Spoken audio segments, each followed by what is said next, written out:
Et nous sommes de retour sur le plateau de la Web TV du Salon de l'Immobilier organisé par Acheter Louer avec notre partenaire exclusif ERA Immobilier. Je vous rappelle que nous sommes ici pendant toute la durée de ce Salon de l'Immobilier de la Porte de Champéret. J'ai le plaisir de recevoir Geoffroy Bragadier. Bonjour. Bonjour Gaël. Vous êtes fondateur et porte-parole du courtier en ligne Empruntis.com. Alors tout d'abord, qu'est-ce qui caractérise Empruntis.com? Empruntis.com est un des 4 grands courtiers français qui sont d'ailleurs récemment réunis au sein d'une association qui s'appelle l'APIC, qui a pour but d'organiser le marché. Et Empruntis.com a la particularité d'être un pure player, c'est-à-dire qu'on nous trouve exclusivement sur Internet à l'adresse Empruntis.com. Pourquoi ce rassemblement des courtiers en ligne avait besoin de faire un petit peu de ménage dans le marché? Qu'est-ce qui s'est passé? Écoutez, l'activité de courtier est une activité qui est extrêmement importante dans l'économie de l'immobilier, et pourtant, jusqu'à aujourd'hui, elle est extrêmement peu réglementée. L'activité de courtier d'assurance, par exemple, est très réglementée, donc il y a un certain nombre de garde-fous. On ne peut pas devenir courtier d'assurance comme ça. Aujourd'hui, n'importe qui peut devenir courtier. C'est pour ça que les courtiers de la PIC, c'est-à-dire CAFPI, Meilleur Taux, Empruntis et AB Courtage, se sont réunis pour essayer de donner un certain nombre de normes et de règles de façon à mieux protéger le consommateur et lui apporter un service de qualité. L'activité de courtage, ça marche très bien en ce moment? En ce moment, l'activité de courtage marche bien. Elle pourrait marcher mieux si le marché était plus dynamique, mais elle marche bien parce qu'on a à la fois un marché immobilier qui s'est repris depuis le fameux coup de frein qu'on a eu au dernier trimestre de l'année 2008, et les taux étant très bas, les courtiers ont encore une grosse activité de renégociation de crédit pour aider les particuliers à refinancer leurs prêts avec des taux plus intéressants. Alors évidemment, question traditionnelle, les taux historiquement bas, qui ont même encore baissé, il me semble, ces dernières semaines. Quelles sont les durées, quels sont les chiffres un petit peu sur... Alors, vous avez raison, on a aujourd'hui des taux qui sont très très bas. Et d'ailleurs, ça fait probablement 6 à 9 mois que je persiste à dire qu'ils ne vont pas les plus bas et que je persiste à me tromper. Donc on a effectivement une situation qui est historiquement intéressante, puisqu'on est aujourd'hui inférieur au plus bas qu'on avait connu, qui était en octobre-novembre 2005. Et on a une durée moyenne, un taux moyen, sur la durée de 15 ans, de l'ordre de 3,35. On a pour toutes les durées de crédit, c'est-à-dire y compris les 30 ans, des taux qui peuvent être inférieurs à 4%. Donc pour faire simple, l'argent est extrêmement bon marché aujourd'hui. Donc la problématique dans l'achat immobilier vient aujourd'hui moins du loyer de l'argent et de la facilité à avoir un prêt que de trouver un bien à acheter. Ah oui, parce que les acquéreurs ont retrouvé apparemment le chemin des agences, mais qu'en est-il des vendeurs? Est-ce qu'il y a à nouveau des biens sur le marché? Qu'est-ce que vous constatez? Écoutez, quand on regarde le volume moyen du marché actuellement, on s'aperçoit qu'il est encore relativement timide, qu'on a en fait une grosse part du marché qui s'exprime actuellement, qui est ce qu'on appelle le marché contraint. Le marché contraint, ce sont les gens qui doivent faire une acquisition immobilière, divorce, naissance. On a des enfants. Il peut y avoir décès aussi, ce qui est moins agréable, ou mutation professionnelle. Et effectivement, ces gens-là doivent faire une acquisition immobilière.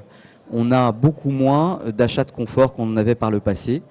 Et donc on a un marché qui est probablement aujourd'hui autour de 600 000 transactions, 650 000 transactions, ce qui est loin de ce qu'on avait entre les années 2004 et 2007. Qu'est-ce qui pourrait débloquer le marché? Alors, au risque de ne pas me faire que des amis, la véritable chose qui pourrait débloquer le marché, c'est une chute assez sévère des prix de l'immobilier, puisqu'aujourd'hui on a un décalage assez important entre le niveau des prix de l'immobilier et le niveau des salaires.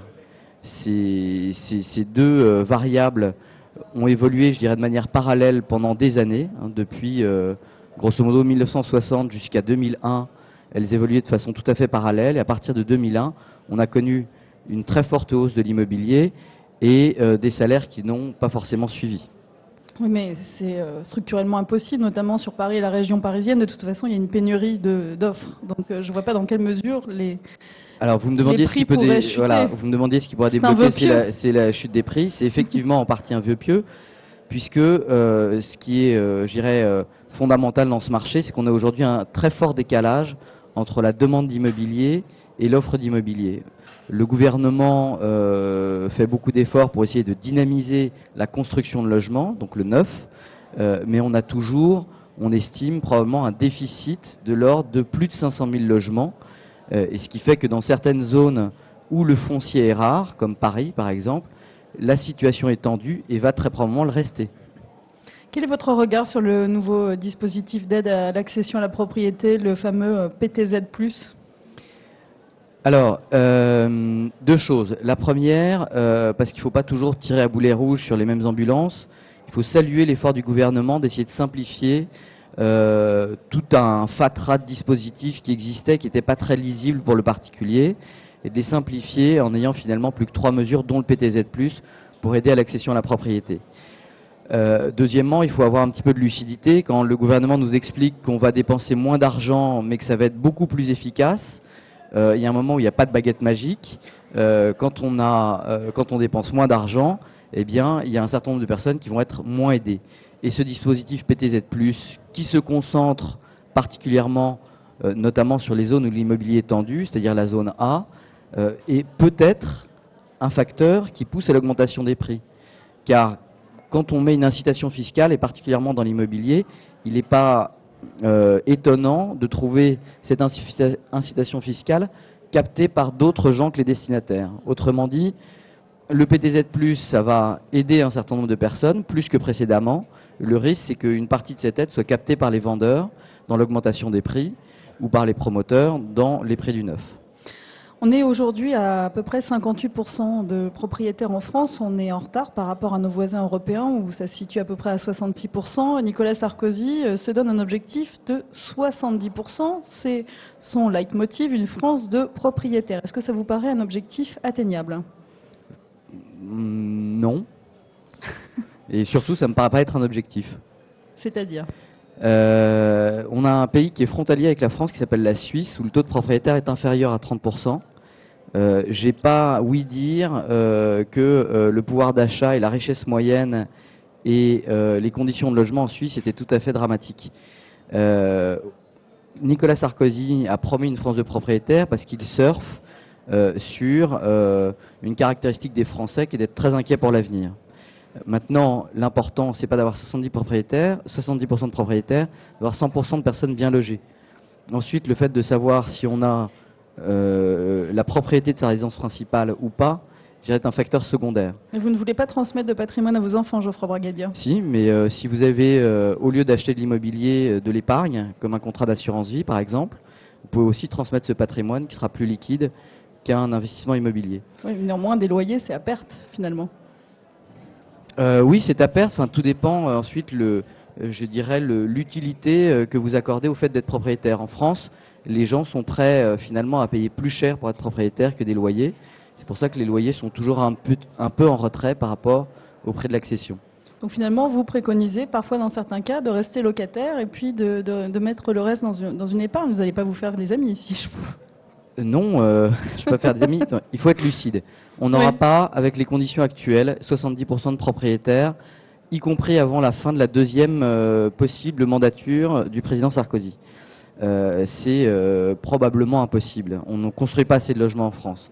Ensuite, si on se mettait en capacité effectivement d'avoir un marché de l'immobilier qui produit plus de logements neufs, avec probablement moins de taxes, moins de droits de mutation, on pourrait fluidifier le marché et favoriser effectivement l'atteinte de cet objectif. Aujourd'hui, je pense que les conditions ne sont pas là. Et encore une fois, je pense qu'être propriétaire immobilier n'est pas une fin en soi, mais quelque chose qui fait partie d'un plan de vie. Et je comprends, et je suis moi-même propriétaire, donc vous voyez que j'y attache de l'importance, je comprends qu'il y a un certain nombre de gens qui souhaitent être propriétaires de leur résidence. Et puis notamment au niveau de la retraite. Après, on sait que la retraite, c'est un sujet quand même épineux en ce moment. Et certaines personnes peuvent se dire, au moins, je serai chez moi et je n'aurai pas en plus un loyer à payer sur cette retraite qui a tendance à... Il va falloir de toute façon qu'on invente des systèmes pour la dépendance des personnes du 3e et du 4e âge. Parce qu'on sait bien que même celles qui sont propriétaires, si elles ont moins de problèmes financiers, ont parfois des problèmes de vie qui sont tout à fait dramatiques. Parce qu'elles ne sont plus dans un environnement qui leur permet de vivre correctement. Pourquoi passer par un courtier et pas par mon banquier? Pour des raisons extrêmement simples. Si vous passez par votre banquier, vous n'avez pas le choix. Il serait tout à fait étonnant que votre banquier soit la meilleure personne pour vous fournir tous les produits de banque et d'assurance dont vous avez besoin. De la même façon que quand vous faites un supermarché, vous ne remplissez pas votre caddie uniquement avec des produits de chez L'Oréal. Hein, vous allez choisir des produits de différentes marques en fonction de vos besoins. Le courtier vous apporte ce choix de manière instantanée sans que vous ayez vous-même à faire le tour des banques et vous apporte une information qui est gratuite au moment où vous faites votre recherche. La deuxième chose, c'est que le courtier, son métier, c'est d'être en permanence à l'écoute du marché et de savoir quelles sont les offres, à quel moment et à quel endroit. Et donc, il saura beaucoup plus rapidement que vous le prêt qui est le plus adapté à votre situation. Et je dis le plus adapté parce qu'avant de parler du taux le plus bas, il faut savoir quel type de produit crédit immobilier on a besoin. Une fois qu'il vous a transmis cette information-là, vous êtes effectivement en capacité de faire une acquisition immobilière avec le meilleur coût possible, tout simplement parce que vous êtes conseillé par un professionnel. L'immobilier et le crédit immobilier souffrent de quelque chose d'assez dramatique en France, qui est le même problème que l'équipe de France. C'est-à-dire que l'équipe de France, on a 60 millions de sélectionneurs en France. Vous faites peur avec vos analogies, là. On a 60 millions de sélectionneurs, donc tout le monde pense pouvoir être sélectionneur en équipe de France et avoir cette capacité-là. De la même façon, dans l'immobilier, tout le monde pense avoir une compétence très forte, que ce soit pour le choix d'un bien ou pour la construction du financement. Je crois que c'est une affaire de professionnels et de la même façon, quand vous avez une carie, vous ne confiez pas ça à votre voisin, mais plutôt à un dentiste. Eh bien, quand on a un sujet sur l'immobilier, il faut en parler avec des professionnels qui connaissent leur métier. Pourquoi avoir choisi d'être uniquement sur Internet ? Pour des raisons extrêmement simples d'organisation et de structure, et notamment de structure de coûts. Ça nous permet d'être joignable en permanence 24 heures sur 24 avec des coûts de structure extrêmement légers. On peut vous joindre, vous, 24 heures sur 24, quasiment.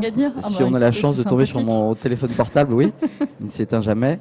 On a une centaine de conseillers qui répondent et surtout un site internet qui donne des réponses en temps réel à la première question qui est: est-ce que je suis finançable ?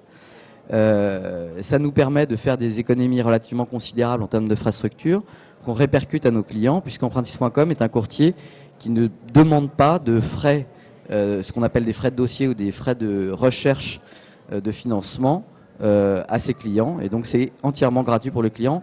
On n'est rémunéré que par la banque. Merci beaucoup, Geoffroy Bragadier, d'avoir répondu à notre invitation. Merci à vous. Donc, je rappelle que vous êtes fondateur et porte-parole du courtier Empruntis.com et les programmes continuent sur la web télé du Salon L'Immobilier organisé par Acheter Louer avec notre partenaire exclusif ERA Immobilier. Dans quelques instants, le journal de l'immobilier vous sera présenté par la charmante Anaïs Baïdemir. À tout à l'heure.